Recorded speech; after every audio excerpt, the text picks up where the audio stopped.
दोस्तों, आपने even though, even if, even या फिर इवन व्हेन के यूसेज जरूर सुने होंगे और ये सारे वर्ड्स काफी ज्यादा यूज में आते हैं। तो चाहे स्पोकन इंग्लिश हो या फिर रिटन इंग्लिश हो, इन्हें यूज करके आप अपनी इंग्लिश को काफी ज्यादा अट्रैक्टिव बना सकते हैं और अलग अलग तरह के सेंटेंसेस बना सकते हैं। तो आज की क्लास में हम देखेंगे कि इन्हें किस सिचुएशन में यूज करना है। तो ये वीडियो आपके लिए बहुत ही ज्यादा इम्पोर्टेंट होने वाला है, तो वीडियो के एंड तक जरूर बने रहे। तो सबसे पहले हम देखते हैं इवन दो, जिसका मतलब होता है हालांकि, भले ही, फिर भी और बावजूद इसके। जैसे अक्सर हम ऐसे सेंटेंसेस बोलते रहते हैं, हालांकि बारिश होती रही फिर भी हम बाहर गए, भले ही वह थक चुका था फिर भी उसने अपना काम पूरा किया। तो ऐसे अपोजिट कॉन्ट्रास्ट वाले सेंटेंसेस में हम इवन दो का इस्तेमाल करते हैं। तो चलिए इस पर कुछ सेंटेंसेस देखते हैं। हालांकि वह गरीब है फिर भी वह खुश है। इवन दो ही इज पोर, हालांकि वह गरीब है फिर भी वह खुश है। ही इज हैप्पी। तो यहाँ इंग्लिश वाले सेंटेंस में फिर भी के लिए कोई भी एक्स्ट्रा वर्ड नहीं आएगा, सिर्फ सेंटेंस के बीच में कॉमा लगेगा। तो पूरा सेंटेंस हुआ even though he is poor he is happy, मतलब भले ही वह गरीब है फिर भी वह खुश है। नेक्स्ट है भले ही मुझे समय नहीं था फिर भी मैंने उसकी मदद की। Even though I didn't have time, भले ही मुझे समय नहीं था फिर भी मैंने उसकी मदद की। I help him. तो यहाँ भी फिर भी के लिए कोई भी इंग्लिश में एक्स्ट्रा वर्ड नहीं आएगा, सिर्फ बीच में कॉमा लगेगा।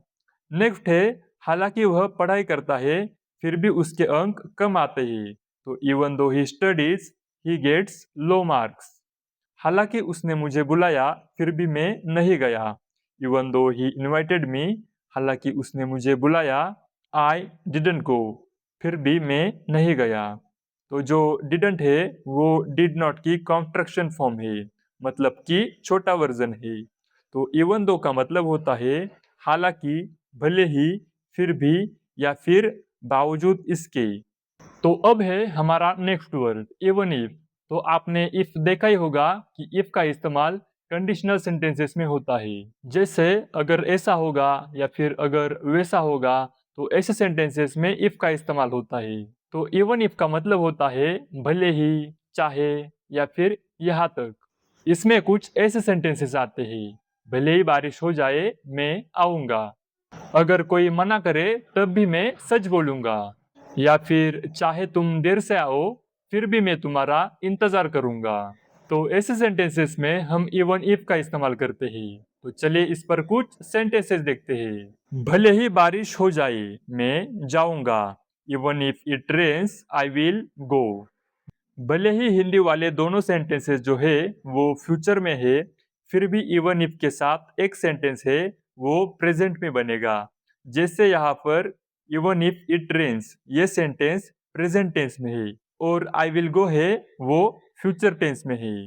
नेक्स्ट है भले ही तुम मेरी मदद न करो तब भी मैं यह काम पूरा कर लूंगा। Even if you don't help me, भले ही तुम मेरी मदद न करो, I will do this work, तब भी मैं यह काम कर लूंगा। Even if you don't help me I will do this work. Next है चाहे वह मुझे बुलाए फिर भी मैं नहीं जाऊंगा।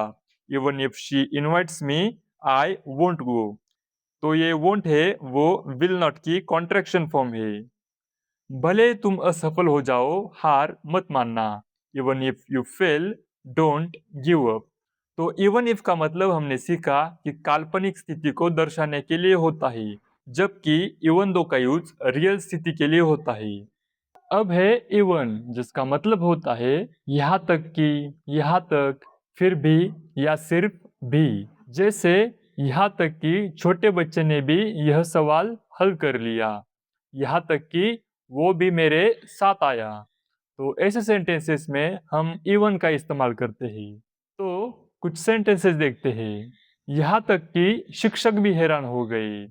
Even the teacher was surprised.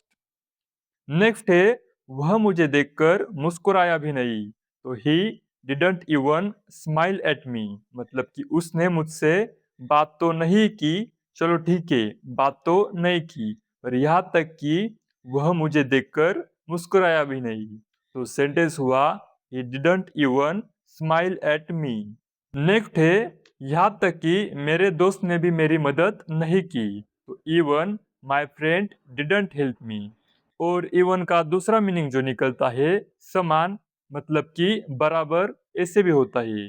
जैसे दोनों खिलाड़ियों का स्कोर बराबर था, तो the score of both players were even. तो इवन का दूसरा मीनिंग समान या फिर बराबर भी होता है। अब है इवन वेन, जिसका मतलब निकलता है तब भी, जब, या फिर जबकि, उस समय भी। तो कुछ ऐसे सेंस में इवन वेन का मीनिंग निकलता है। जैसे मैं तब भी अपने परिवार के लिए समय निकलता हूँ जब मैं व्यस्त होता हूँ। या फिर वो उस समय भी टहलने जाता है जब मौसम खराब होता है। तो ऐसे सेंटेंसेस में हम इवन वेन का इस्तेमाल करते हैं।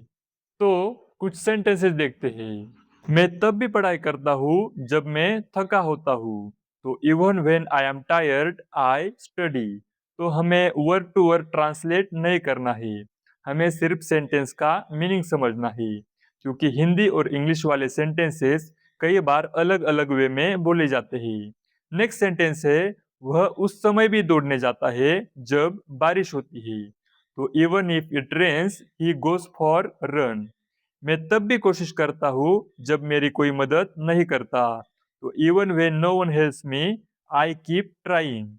वो तब भी मुझे फोन करती है जब वो व्यस्त होती है। Even when she is busy she calls me. तो ये थे वो सभी वर्ड्स और उनके हिंदी मीनिंग जो कि आज हमने इस वीडियो में सीखे। तो चलिए इस वीडियो को यही पर एंड करते हैं, मिलते हैं नेक्स्ट वीडियो में।